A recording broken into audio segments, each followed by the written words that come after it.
First of all, there are really a lot of secular people in the world. That's number one. And it's important to stress.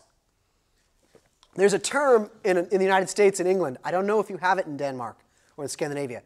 It's called a village atheist. Do you know that term? Okay. It's a colloquial expression. Oh, the village atheist. Don't be a village atheist. And I don't know where it comes from, but it refers to, I guess, in old England or whatever, you had little villages, and there was always one atheist, and he was the grumpy guy in town. And he was the one guy who was sort of against what everybody else believed. And he was what we say in America, the party pooper. I don't know if you have that word.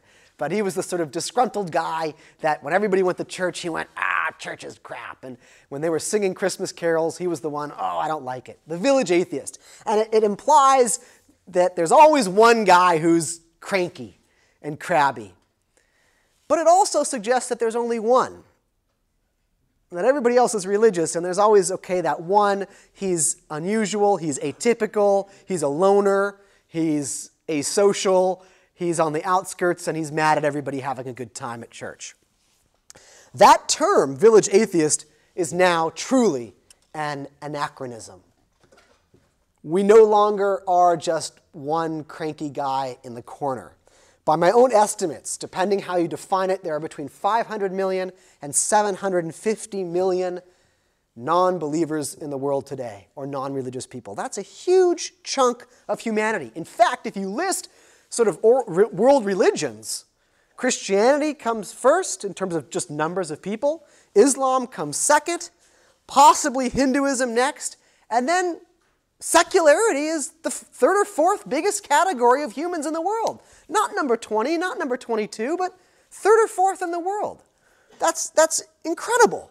And yet, there are more people studying Jains and Sikhs and Jews than there are people studying this whopping chunk of humanity. Now, of course, it is true that in some societies, there are still only village atheists. In some societies, atheism and secularity are hardly discernible. For example, I saw one study that said, in a survey of how many Nigerians believe in God, 100%. I mean, I've never seen 100% on any survey in my life. It's almost hard for me to say it. I mean, surely it's 99.9. That means everybody that was asked in this survey said yes to believe in God in Nigeria. 95% of those in Turkey said yes to believe in God. So in many countries in the world, countries like El Salvador, Haiti, Chad, Zimbabwe, Mali, Gambia, Morocco, Sri Lanka, Yemen, etc., certainly less than 2% of such societies are people atheists or irreligious. But then you have some countries or societies where atheism and secularity are rife and abundant, mainstream, common. For example, 37% of Israelis are either atheist or agnostic, and the full 75% of Israelis define themselves as non-religious. Between 30 and 50% of South Koreans say they don't believe in God. A majority of Japanese, possibly 65%, say they don't believe in God. And secularity is really strong in Europe, as you probably know. For some surveys, 61% of Czechs, 49% of Estonians, 33% of the French, 27% of the Dutch, 27% of Belgians, and 25% of Germans are decidedly atheist or agnostic, meaning they said they didn't believe in God or a universal magical spirit or something like that. Here in Scandinavia, it depends on the survey, and some of my colleagues are here tonight, so I have to be careful, but I have seen from various Eurobarometer surveys that of Danes, 19% were affirmatively atheistic, 53% said they believed in a universal spirit or life force. And only 31% said yes to actual belief in God. And I mean, that question, do you believe in a universal spirit or life force? I mean, I believe in a life force. I don't know how it was worded in Danish, but still, only 31% saying yes to God. Among Swedes, 23% were affirmatively atheistic.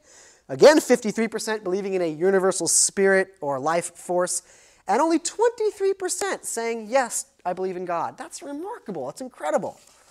So when we add up these atheists, agnostics, and irreligious folks from all these countries after country, again, we get a whopping chunk of humanity. And so we should no longer speak of the village atheist, but of entire irreligious segments or streams of humanity. And that's important. Number 2, atheism and secularity are growing significantly in certain societies, but probably declining overall. How is this possible? It's demographics. We know that most countries with high rates of secularity weren't this secular 100 years ago. A loss of religion has definitely happened in Europe, secularization. So for example, if we go back to the 1950s, only 2% of British citizens said they did not believe in God. But in the 1970s, that was up to 24%, and in 1999, it was up to 39%. In the United States, we're even seeing, good old America, we're even seeing some signs of secularization. For example, back in 1990, 8% of Americans said they had no religion when asked. They said, what's your religion? They said none. Today, it's up to 16%. That's a doubling in 20 years. No religion has seen such growth, or it's not really religion, but the absence thereof. Harris poll found in 2003 that 4% of Americans claimed to be atheists. In 2006, 6% claimed to be atheists, and in 2008, 10% said they were atheists, with another 9% saying agnostic. That's 19% of Americans. I've never seen such rates in my young life. It's pretty remarkable. But despite the growth of secularity or the weakening of religion in places like Scandinavia and Europe, Canada, Australia, New Zealand, and maybe even the United States, the truth is, I think overall secularity is probably declining. And that's simply because secular people have far fewer children than religious people. And religious societies have far higher birth rates than secular societies. In fact, some studies suggest that the most religious nations on earth have birth rates that are triple that of the least religious nations on earth. So even if Estonians and Swedes keep having their 1.8 babies or even 2 babies per couple, the birth rates in places like Palestine or India or El Salvador or Malawi or Zimbabwe are far higher. Or Brazil or Angola. So it's tough to predict. If birth rates stay as they are, secularity will remain a marginal, minute. But we don't know. Who can say? It may grow somehow by people just changing their minds. Number 3, when we compare the least religious countries, or the most secular, with the most religious countries, we notice an interesting and very strong and consistent correlation. And that is that the more secular countries on earth overwhelmingly tend to fare better, to be doing better than the most religious societies in the world.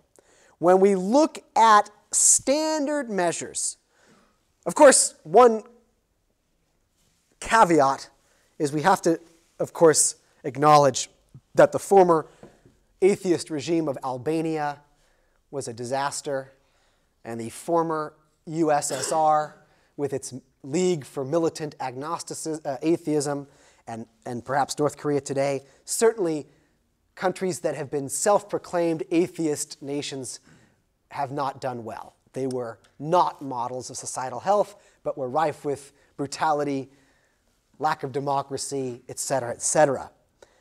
But when we look at countries where atheism and agnosticism have sort of emerged organically over 100 years, not been imposed by fascists or dictators or psychopathic freaks, when we look at those, as I consider Stalin, as, any old communists still around? When we look at the countries where secularity has been more organic, come about not being imposed from the top down, and we compare them to the most religious societies on earth, when we take into consideration standard measures of societal health, murder rates, violent crime rates, literacy rates, infant mortality rates, life expectancy, women's rights, gay rights, human rights, economic prosperity, economic equality, hunger and homelessness, rates of infectious diseases, employment rates, sanitation, educational attainment, elder care, child care, care for the physically and mentally disabled, corruption, democracy, freedom of speech, freedom of the press, peacefulness, pollution, bike lanes. The more secular societies fare much better overall. The only possible exception is suicide rates, and I can address that later. And after I realized this with countries, I looked at the United States, and I compared the 10 most religious states in terms of God belief and church attendance and self-identification with the 10 most, or least, least religious states. So I looked at Mississippi and Alabama, and then you look at Vermont and Oregon. You look at Georgia and South Carolina, and then you look at Washington and New Hampshire. When I compared the 10 most to the 10 least, the correlation was still there. Poverty, murder, whatever social pathology, STD rates, my goodness, are going crazy. So this is important information. Is the atheism and agnosticism causing good societies?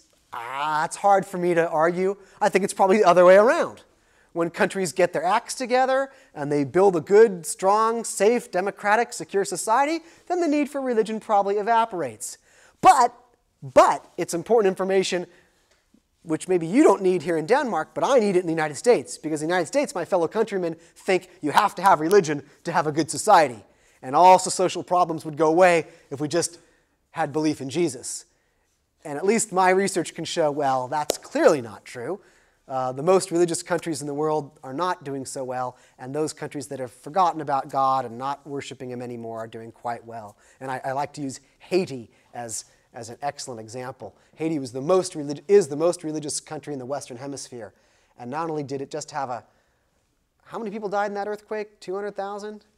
But now they're being plagued with cholera. And yet the folks up in Vermont are doing just fine, and they're not praying at all. And so I think it's important information if you have to deal with an American.